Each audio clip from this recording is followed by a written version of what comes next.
Hello दोस्तों, good morning. इस video में हम 10th क्लास फिजिक्स का फर्स्ट चैप्टर यानी प्रकाश का परावर्तन का मोस्ट ऑब्जेक्टिव क्वेश्चन को देखेंगे, इसलिए बिना वीडियो को स्किप किए पूरा देखिए। आज बहुत मज़ा आने वाला है। बिहार बोर्ड ने कई बार इस क्वेश्चन को सीधे तौर पर एग्ज़ाम में पूछा है, इसलिए वीडियो को पूरा देखिए। चलिए जानते हैं कि फर्स्ट नंबर क्वेश्चन क्या है। फर्स्ट नंबर क्वेश्चन, सरल सूक्ष्मदर्शी में किस प्रकार का लेंस कार्य करता है। सरल सूक्ष्मदर्शी में किस प्रकार का लेंस कार्य करता है? तो सरल सूक्ष्मदर्शी में उत्तल लेंस कार्य करता है। नहीं, इसका फाइनली आंसर क्या होगा? ख नंबर उत्तल लेंस। ख नंबर उत्तल लेंस। सरल सूक्ष्मदर्शी में उत्तल लेंस का उपयोग किया जाता है। चलिए दूसरा नंबर क्वेश्चन देखते हैं। लेंस की शक्ति की इकाई क्या होती है? लेंस की शक्ति की इकाई क्या होती है? तो इसका फाइनली आंसर होगा डाईऑप्टर। ऑप्टर के यहाँ पे आगे लेंस की शक्ति की इकाई क्या होती है? डाईऑप्टर। इसका फाइनली आंसर होगा क नंबर। चलिए नेक्स्ट क्वेश्चन देखते हैं। तीसरा नंबर क्वेश्चन, दाढ़ी बनाने में कौन दर्पण प्रयुक्त होता है? तो दाढ़ी बनाने में कौन सा दर्पण उपयोग किया जाता है? नाई द्वारा। तो चलिए, दाढ़ी बनाने में कौन दर्पण प्रयुक्त किया जाता है? तो इसका आंसर होगा ख नंबर अवतल दर्पण। दाढ़ी बनाने में किस दर्पण का उपयोग किया जाता है? तो इसका फाइनली आंसर ख नंबर अवतल दर्पण। चलिए नेक्स्ट क्वेश्चन देखते हैं। चौथा, प्रकाश परावर्तन के कितने नियम होते हैं? प्रकाश परावर्तन के कितने नियम होते हैं? तो इसका फाइनली आंसर होगा ख नंबर 2। प्रकाश के परावर्तन के 2 नियम होते हैं, याद रखिएगा। चलिए 5 नंबर क्वेश्चन देखते हैं। 5 नंबर क्वेश्चन, किस लेंस को अभिसारी लेंस भी कहा जाता है? किस लेंस को अभिसारी लेंस भी कहा जाता है? तो इसका आंसर होगा ख नंबर उत्तल लेंस को। उत्तल लेंस को भी अभिसारी लेंस कहा जाता है। इसका आंसर होगा ग 5 का ग नंबर उत्तल लेंस। किस लेंस को अभिसारी लेंस भी कहा जाता है? तो उत्तल लेंस को अभिसारी लेंस भी कहा जाता है। नेक्स्ट क्वेश्चन देखते हैं। छठा नंबर, उत्तल लेंस के सामने वस्तु कहाँ रखने पर प्रतिबिंब वस्तु के आकार का बनेगा? उत्तल लेंस के सामने वस्तु कहाँ रखने पर प्रतिबिंब वस्तु का आकार का बनेगा? क में 2F पर, ख में F पर, ग में प्रकाश के केंद्र पर, घ में 2F तथा F के बीच। तो इसका फाइनली आंसर होगा क नंबर 2F पर। 2F पर वस्तु को रखने पर प्रतिबिंब वस्तु के आकार का ही बनेगा। चलिए नेक्स्ट क्वेश्चन देखते हैं। 7वां नंबर, निम्न में से कौन सा पदार्थ लेंस बनाने के, यहाँ पे टाइप में गलती हो गया, यहाँ पे ये नहीं होगा। निम्न में से कौन सा पदार्थ लेंस बनाने के लिए, यहाँ पे होगा लिए लिखाएगा।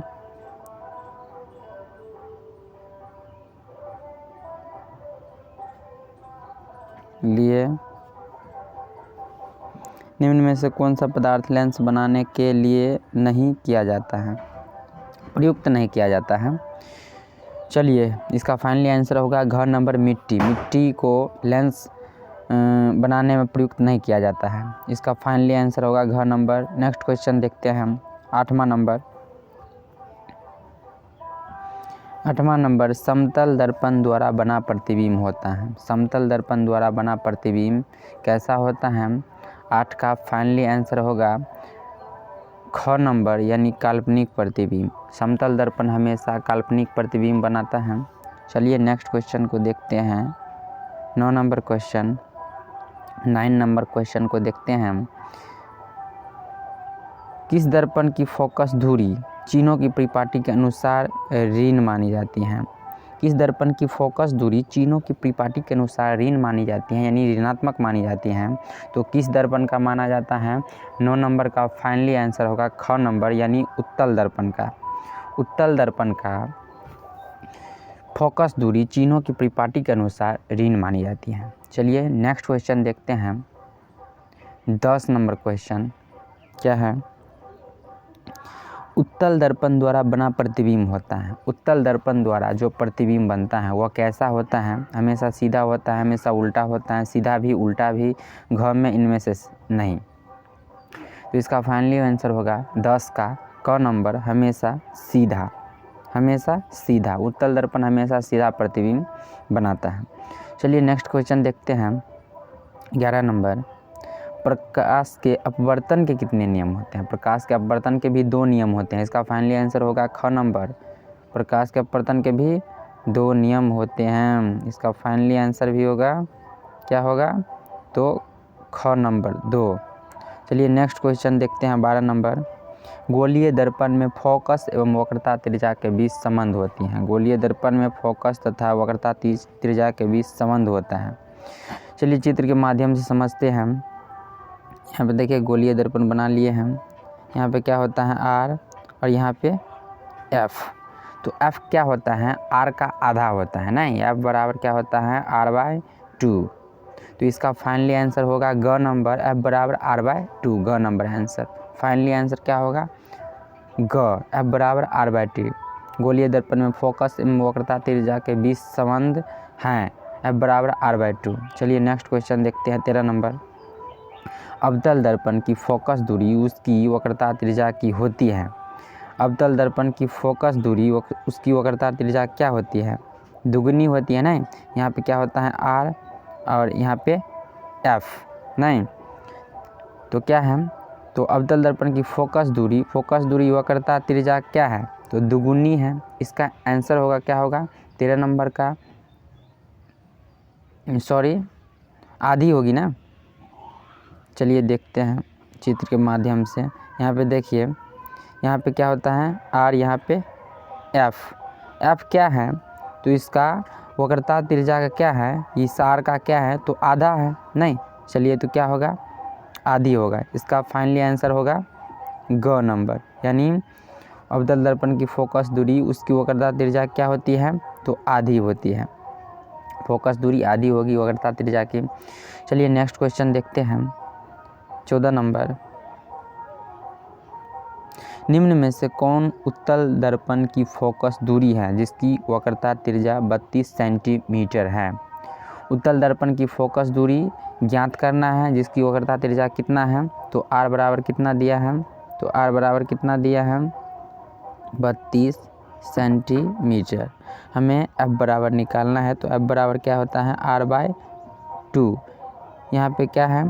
तो R कितना दिया है? 32/2। इसको काटेंगे, क्या होगा? 16। सेमी में दिया गया है, सेमी में।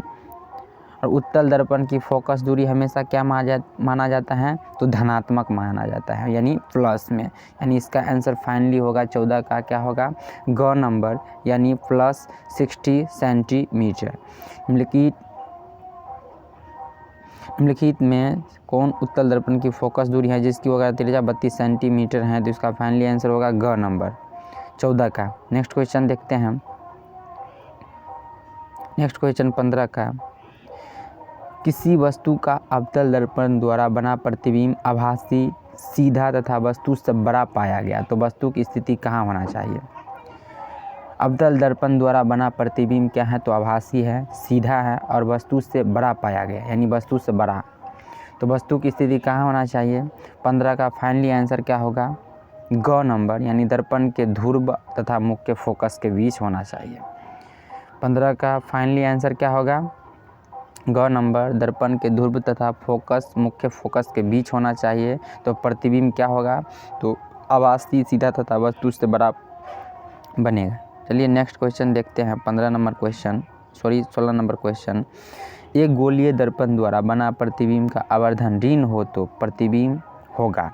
गोलीय दर्पण द्वारा बना प्रतिबिंब का आवर्धन ऋण हो तो प्रतिबिंब होगा, क्या होगा? 16 नंबर क्वेश्चन, उल्टा होगा। क्या होगा? उल्टा होगा। इसका फाइनली आंसर होगा क नंबर। चलिए नेक्स्ट क्वेश्चन देखते हैं। 17 नंबर, प्रकाश जिस पथ पर चलता है उसे डैश कहते हैं। तो प्रकाश जिस पथ पर चलता है उसे क्या कहते हैं? प्रकाश जिस पथ पर चलता है उसे क्या कहा जाता है? तो किरण कहा जाता है। चलिए इसका आंसर होगा फाइनली क नंबर। प्रकाश जिस पथ पर चलता है उसे क्या कहा जाता है? किरण कहा जाता है। चलिए नेक्स्ट क्वेश्चन देखते हैं। 18 नंबर, प्रतिबिंब कितने प्रकार के होते हैं? तो प्रतिबिंब 2 प्रकार के होते हैं, नहीं, वास्तविक प्रतिबिंब और काल्पनिक प्रतिबिंब। इसका फाइनली आंसर क्या होगा? 2। प्रतिबिंब कितने प्रकार के होते हैं? 2 प्रकार के होते हैं। नेक्स्ट क्वेश्चन देखते हैं 19 नंबर, प्रकाश के किरणें के समूह को क्या कहा जाता है? प्रकाश के किरणें के समूह को क्या कहा जाता है? तो किरण पुंज कहा जाता है ना। प्रकाश के किरणें के समूह को क्या कहा जाता है? किरण पुंज कहा जाता है। इसका फाइनली आंसर होगा ख नंबर, किरण पुंज। ख नंबर इसका आंसर होगा 19 का। 20 नंबर देखते हैं, सोलर कुकर में लगा रहता है। सोलर कुकर में कौन सा दर्पण लगा रहता है? तो उत्तल दर्पण ग में, क में, उत्तल दर्पण ख में, अवतल दर्पण ग में, समतल दर्पण घ में, सभी। तो सोलर कुकर में कौन सा दर्पण का उपयोग किया जाता है? तो समतल दर्पण का उपयोग किया जाता है। इसका फाइनली आंसर होगा ग नंबर, सोलर कुकर में लगा रहता है समतल दर्पण। चलिए इस वीडियो में इतना ही। आगे के वीडियो में हम आगे के ऑब्जेक्टिव को लाएंगे। वीडियो अच्छा लगे तो चैनल को सब्सक्राइब कीजिएगा। धन्यवाद।